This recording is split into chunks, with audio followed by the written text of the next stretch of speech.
UDFിൻ്റെ വിപുലീകരണം തുടക്കത്തിലെ പാളുന്നതും നാണം കെടുന്നതുമായ കാഴ്ചയാണ് കാണുന്നത്. ആകെ ക്ഷണിച്ചത് വലിയ പ്രഖ്യാപനമായി പറഞ്ഞത് 3 പാർട്ടികളുടെ കാര്യമാണ്. ഒന്ന് PV അൻവറിൻ്റെത്, 2 CK ജാനുവിൻ്റേത്, 3ാമത് വിഷ്ണുപുരം ചന്ദ്രശേഖരൻ്റെ പാർട്ടി കാമരാജ് കോൺഗ്രസ് എന്ന പാർട്ടിയെ സംബന്ധിച്ച്. പക്ഷേ വിഷ്ണുപുരം തുടക്കത്തിൽ തന്നെ പറഞ്ഞു, ഇന്നലെ തന്നെ പറഞ്ഞു, താൻ ആർക്കും അപേക്ഷ നൽകിയിട്ടില്ല, തന്നെ ആരും ക്ഷണിക്കുകയും വേണ്ട എന്ന്. അതോടുകൂടി VD സതീശൻ നാണം കെടുന്ന സാഹചര്യം ഉണ്ടായി. അതിനിന്ന് ആ ചോദ്യങ്ങളൊക്കെ ചോദിച്ചതിന് ഇന്ന് കൈരളി ന്യൂസിനോട് തട്ടിക്കയറാനാണ് VD സതീശൻ ശ്രമിച്ചത്. പക്ഷേ വിഷ്ണുപുരം ചന്ദ്രശേഖരൻ ആ കാര്യം ഒരിക്കൽ കൂടി ആവർത്തിക്കുകയാണ്. UDF മുന്നണി പ്രവേശനം സംബന്ധിച്ച് താൻ ഒരു പാർട്ടിക്കും അപേക്ഷ നൽകിയിട്ടില്ലെന്ന് ആവർത്തിക്കുകയാണ് വിഷ്ണുപുരം ചന്ദ്രശേഖരൻ. അദ്ദേഹത്തിൻ്റെ വാക്കുകൾ.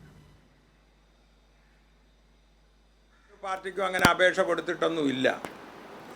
രണ്ടാമത് പറഞ്ഞതിൽ ഒരു തെറ്റിദ്ധാരണ വന്നിട്ടുള്ളത് 5:41-നും 7:41-നോ നമ്മുടെ ബഹുമാനപ്പെട്ട VD സതീശൻ അദ്ദേഹം എന്നോട് സംസാരിച്ചു എന്നുള്ളതാണ്.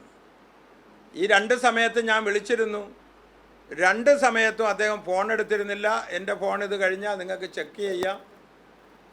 ആ സമയത്ത് അദ്ദേഹത്തിൻ്റെ ഗൺമാനോ അല്ല അദ്ദേഹത്തിൻ്റെ സെക്രട്ടറിയോ, എനിക്ക് ആ സൗണ്ട് അറിഞ്ഞുകൂടാ.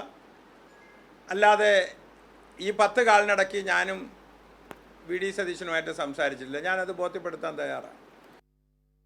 ഇപ്പോൾ നിർഭൻ ചക്രവർത്തി ഇതിൻ്റെയൊക്കെ വിവരങ്ങൾ വായിച്ചിരിക്കുകയാണ്. നിർഭൻ, തുടക്കത്തിലെ പാളുന്ന വിപുലീകരണം എന്ന് മാത്രമല്ല, ഒരു വ്യവസ്ഥയും വെള്ളിയാഴ്ചയും ഇല്ലാത്ത പാർട്ടിയാണ് കോൺഗ്രസ് എന്ന് ഒരിക്കൽ കൂടി തെളിയുകയാണ്.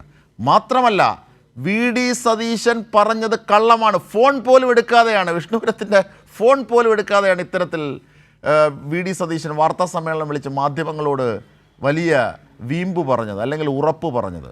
ഇതാണ് ഇന്ന് വിഷ്ണുപുരം പൊളിച്ചടുക്കുന്നത്. നാണം കെട്ടു കോൺഗ്രസ്. തീർച്ചയായും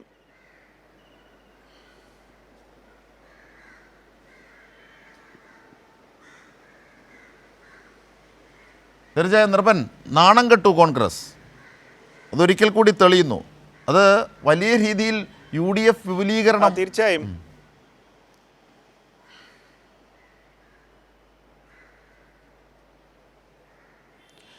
തീർച്ചയായും അജിംഷാദ്, ഇന്ന് VD സതീശനോട് നമ്മൾ രാവിലെ ഇതേ ചോദ്യങ്ങൾ തന്നെ ആവർത്തിച്ച് ചോദിച്ചിരുന്നു. അതിൽ അദ്ദേഹത്തിന് വ്യക്തമായ മറുപടി നൽകാൻ കഴിഞ്ഞില്ല. കാരണം അതിൻ്റേതായ ബുദ്ധിമുട്ട് VD സതീശനെ സംബന്ധിച്ച് ഇത് പാളിയതിൻ്റെ അസ്വസ്ഥത അദ്ദേഹത്തിൻ്റെ മാധ്യമങ്ങളോടുള്ള ചോദ്യത്തിനുള്ള മറുപടിയുമായി തന്നെ വ്യക്തമായിരുന്നു. അദ്ദേഹത്തിനോട് തന്നെ നമ്മളെല്ലാം ചോദിച്ചതാണ്, എന്തുകൊണ്ടാണ് ഇക്കാര്യത്തിൽ അങ്ങനെയാണ് പ്ലാൻ ചെയ്തിട്ടുണ്ട് എങ്കിൽ എന്തുകൊണ്ട് നേരത്തെ ഇക്കാര്യങ്ങളെ അറിയിച്ച് നിങ്ങൾ തീരുമാനമെടുത്ത ശേഷം ഇത് പ്രഖ്യാപിച്ചില്ല? പ്രഖ്യാപിക്കുമ്പോൾ തന്നെ ആ കക്ഷി തന്നെ പരസ്യമായി തള്ളിപ്പറഞ്ഞത് UDFിൻ്റെ ചെയർമാൻ പദവി എന്ന് പറഞ്ഞാൽ നിസ്സാര പദവിയല്ലല്ലോ, ഏറ്റവും പ്രധാനപ്പെട്ട ഉത്തരവാദിത്തമുള്ള കേരളത്തിൻ്റെ പ്രതിപക്ഷ നേതാവാണ്. അത്തരം പദവിയിലിരുന്ന് അദ്ദേഹം ഒരു വാർത്താ സമ്മേളനം നടത്തി പറയുമ്പോൾ തൊട്ട് പിന്നാലെ കേവലം അരമണിക്കൂർ പോലും ഇല്ലാതെ അപ്പോൾ തന്നെ ആ രാഷ്ട്രീയ പ്രസ്ഥാനം, പ്രത്യേകിച്ച് വിഷ്ണുപുരം ചന്ദ്രശേഖരൻ തിരുവനന്തപുരത്ത് വാർത്താ സമ്മേളനത്തിൽ അത് പൂർണ്ണമായി തള്ളിക്കളയുന്നുണ്ട്. മാത്രമല്ല അദ്ദേഹം ഇന്ന് VD സതീശനെ വാർത്താ സമ്മേളനം നടത്തി മാധ്യമങ്ങളോട് പറഞ്ഞതിന് തൊട്ട് പിന്നാലെ വിഷ്ണുപുരം ചന്ദ്രശേഖരൻ വീണ്ടും ആവർത്തിച്ച് അദ്ദേഹത്തിൻ്റെ അഭിപ്രായങ്ങൾ ഉറച്ചു നിന്നു. മാത്രമല്ല VD സതീശൻ കഴിഞ്ഞ ദിവസം മാധ്യമങ്ങളോട് മറുപടിയായി പറഞ്ഞത് താൻ ഇങ്ങനെ 2 പ്രാവശ്യം വിളിച്ച് സംസാരിച്ചു, അതിൻ്റെ ഫോൺ രേഖ ഇത്ര സമയങ്ങളിലാണ് സംസാരിച്ചത് എന്ന തരത്തിലുള്ള തെളിവ് സഹിതം നിരത്തിയാണ് VD സതീശൻ അതിനെ പ്രതിരോധിക്കാൻ ശ്രമിച്ചത്. പക്ഷേ ഇന്ന് വിഷ്ണുപുരം ചന്ദ്രശേഖരൻ അതിനെ പാടെ തള്ളിക്കളഞ്ഞു. കാരണം ഒരു പ്രതിപക്ഷ നേതാവ് പദവിയിലിരിക്കുന്ന ആളുടെ ഒരു ഗതികേടാണ് ഇത് മനസ്സിലാക്കണം. അദ്ദേഹം പറഞ്ഞത് ഇങ്ങനെ താൻ വിളിച്ചിരുന്നു, പക്ഷേ ഒരു കാരണവശാലും ഞാൻ പ്രതിപക്ഷ നേതാവ് VD സതീശനോട് തന്നെ മുന്നണി എടുക്കുന്ന കാര്യവുമായി ബന്ധപ്പെട്ട് ഫോണിൽ സംസാരിച്ചിട്ടേ ഇല്ല, അങ്ങനെ മുന്നണിയിൽ പ്രവേശനം തങ്ങൾ ആവശ്യപ്പെട്ടിട്ടില്ല, രേഖാമൂലം കത്ത് നൽകിയിട്ടില്ല എന്ന കാര്യം അദ്ദേഹം ആവർത്തിച്ച് പറയുകയാണ്. കാരണം മുന്നണി വിപുലീകരിച്ചു, വലിയ തരത്തിൽ ആത്മവിശ്വാസത്തോടെ വരുന്ന നിയമസഭാ തെരഞ്ഞെടുപ്പിൽ UDF മുന്നോട്ട് പോകാൻ പോവുകയാണ്. തദ്ദേശ തെരഞ്ഞെടുപ്പ് വലിയ തരത്തിൽ മുന്നേറ്റമുണ്ടാക്കി, സ്ഥാനാർത്ഥി നിർണ്ണയം അടക്കം ഉണ്ടാക്കി നേരത്തെ നടത്തി വലിയ തരത്തിൽ മുന്നേറ്റം കാഴ്ചവെക്കാൻ പോവുകയായിരുന്നു എന്ന അവകാശവാദമാണ് കൊച്ചിയിൽ നടത്തിയ UDF യോഗത്തിന് ശേഷം VD സതീശൻ പ്രഖ്യാപിച്ചത്. പക്ഷേ ആ പ്രഖ്യാപനം തുടക്കത്തിലെ പാളുന്ന അവസ്ഥയാണ്. പ്രഖ്യാപനം കഴിഞ്ഞ് കേവലം 1 മണിക്കൂർ തികയുന്നതിന് മുമ്പ് തന്നെ അവർ മുന്നണിയിലെടുത്ത ഒരു രാഷ്ട്രീയ പ്രസ്ഥാനം തന്നെ എതിരു പറയുന്നു. മാത്രമല്ല മുല്ലപ്പള്ളി രാമചന്ദ്രനെ പോലെയുള്ള മുൻ KPCC അധ്യക്ഷൻ മുല്ലപ്പള്ളി രാമചന്ദ്രനെ പോലെയുള്ള നേതാക്കൾ തന്നെ പൂർണ്ണമായി ഇത്തരം കാര്യങ്ങൾ മതിയായ കൂടിയാലോചന നടത്താതെ ഇങ്ങനെ മുന്നണിയിൽ വരുന്നവർക്കും പോകുന്നവർക്കും കയറി പോകാനുള്ള വഴിയമ്പലമല്ല UDFിൻ്റെ നിലപാടുമായി യോജിക്കുന്നവർക്ക് ഉള്ളതാണ്. അത് ശരിയാണ്. കാരണം സംഘപരിവാറിന്റെ കൂടെ നിന്നവരാണ് ഒരു നിമിഷം UDFിലേക്ക് വരുന്നത്, അത് കോൺഗ്രസ് ക്ഷണിക്കുന്നത്. അത് തുടക്കത്തിലെ പാളുന്നു എന്ന് നിർഭൻ സൂചിപ്പിച്ചത് ശരിയാണ്. എങ്കിൽ പോലും വിളിക്കുന്നത് എന്നുള്ളതാണ് അതിലെ ഏറ്റവും വലിയ അപകടമായി കണ്ടത്. ഇനിയിപ്പോൾ ജമാഅത്തെ ഇസ്ലാമിയെ ഇതിൻ്റെ പേരിൽ കൂടുതലായി അസോസിയേറ്റ് അംഗമായി വിളിക്കാം. നേരത്തെ തന്നെ അത് പറഞ്ഞതാണ് ഏകദേശം. എങ്കിൽ പോലും ആ തെരഞ്ഞെടുപ്പിലും കണ്ടതാണ്. എങ്കിൽ കൂടുതൽ വിളിക്കാം. മൂന്നാമത് മറ്റൊരു പ്രധാനപ്പെട്ട വശമുള്ളത്, ഇന്ന് ഇതേ സംബന്ധിച്ച് വിഷ്ണുപുരത്തിൻ്റെ കാര്യത്തെ സംബന്ധിച്ച് കൈരളി ന്യൂസ് നിർഭൻ തന്നെയാണ് സതീശനോട് ആവർത്തിച്ച് ചോദ്യങ്ങൾ ചോദിച്ചത്. എന്തായിരുന്നു സതീശൻ പറഞ്ഞത്? കൈരളി ന്യൂസിനോട് തട്ടിക്കയറുന്ന സ്ഥിരം പല്ലവിയാണ് ആവർത്തിച്ചത്, അല്ലേ?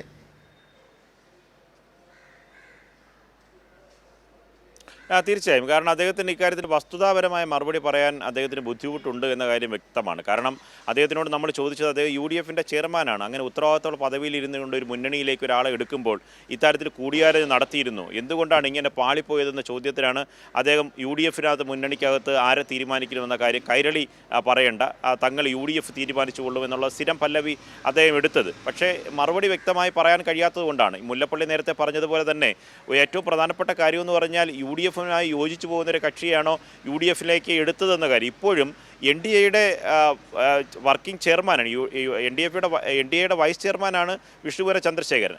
RSS ആണ് ജന്മം കൊണ്ട് മരണം വരെ ഞാൻ RSS ആയി തുടരുമെന്ന് അദ്ദേഹം ഈ VD സതീശൻ പ്രഖ്യാപിച്ച് തൊട്ടു പിന്നാലെ വിഷ്ണുപുര ചന്ദ്രശേഖരൻ പ്രഖ്യാപിക്കുകയാണ്.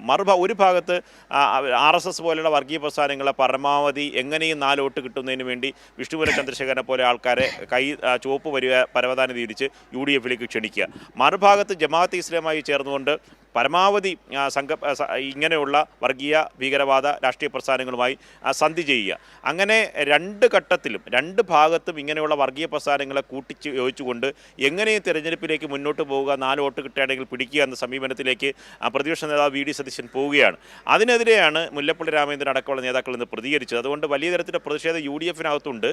പക്ഷേ ഇക്കാര്യത്തിൽ ഏകപക്ഷീയമായി താനെടുക്കുന്ന നിലപാടുകളാണ് ശരി എന്ന തരത്തിലുള്ള VD സതീശൻ്റെ മുന്നോട്ട് പോക്കിനുള്ള തിരിച്ചടിയാണ് വിഷ്ണുപുരം ചന്ദ്രശേഖരൻ്റെ പ്രതികരണത്തിലൂടെ വെളിവാകുന്നത്. ഇന്ന് മാധ്യമങ്ങളുടെ ചോദ്യത്തിനകത്ത്, പ്രത്യേകിച്ച് കൈരളി ചോദിച്ച ചോദ്യങ്ങൾ വ്യക്തമായ മറുപടി പറയാൻ കഴിയാത്തതുകൊണ്ട് തന്നെ സ്ഥിരമായി അദ്ദേഹം എടുക്കുന്നത് പോലെ തന്നെ കൈരളിയെ ഒന്ന് ആക്രമിച്ച് ഇക്കാര്യത്തിൽ പ്രധാനപ്പെട്ട ചോദ്യങ്ങളിൽ നിന്ന് ഒഴിഞ്ഞു പറയാനുള്ള ശ്രമമാണ് ഇന്ന് VD സതീശൻ നടത്തിയത്. പക്ഷേ കേരളം ഇക്കാര്യങ്ങൾ ചർച്ച ചെയ്യുന്നുണ്ട്. കാരണം ഈ തദ്ദേശ തെരഞ്ഞെടുപ്പിന് ശേഷം UDFിന് വലിയ തരത്തിൽ മുന്നേറ്റം ഉണ്ടായി എന്ന് VD സതീശൻ അവകാശപ്പെടുന്നു. പക്ഷേ അതല്ല കണക്കുകൾ കാണിക്കുന്നത്. അതിനുശേഷം UDFിൻ്റെ യോഗം ചേരുന്നു.